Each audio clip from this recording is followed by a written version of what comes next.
Hi. We turn now to the America's Cup, where Team New Zealand had another win this morning, but not without assistance and controversy. The New Zealanders were in trouble against a Swedish boat that was going very fast, but then the umpires called a penalty against Artemis and New Zealand took it. It was an extraordinary race, tight, the lead changing back and forth, and then the umpires called it and later admitted they'd called it wrong.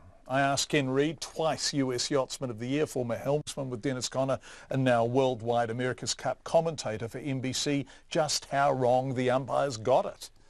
Well, listen, first of all, to try to figure out the right and wrong in the sailing rules when boats are coming at each other going, 30-plus knots, it's not easy, okay? So anybody says, oh, my God, it was obvious, something's obvious here, something's obvious there, that's incorrect.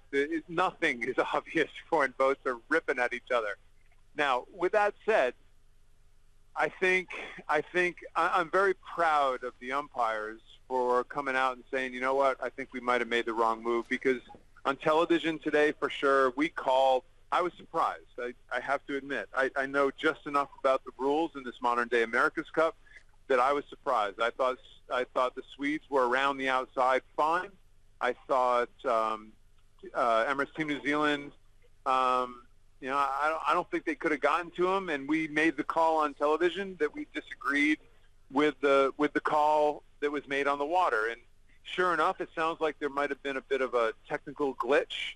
All of these calls by the umpires are done off of incredibly technical, detailed, GPS-driven computer screens. And I think they had a little bit of a downtime in that, which is very rare, and had to rely on some outside resources in order to make the call. And turns out I don't think the right call was made. This speaks to a whole lot of things, doesn't it? Bigger picture stuff, like how tense it is, how close the boats are getting to each other, as Ben Ainslie knows so well. This is new, isn't it? That there is so much speed and they are so close to each other, and therefore it puts more pressure than ever before on the umpires? Listen, there's no doubt about it. But listen, in the most famous rugby matches, or in our NFL football or hockey or baseball or cricket or whatever, the higher the level and the better the athletes, the more that umpires are under pressure. Now, I think the system that these umpires have is unbelievably good and technical, and will give them the ability to sit in a back room and make the right call.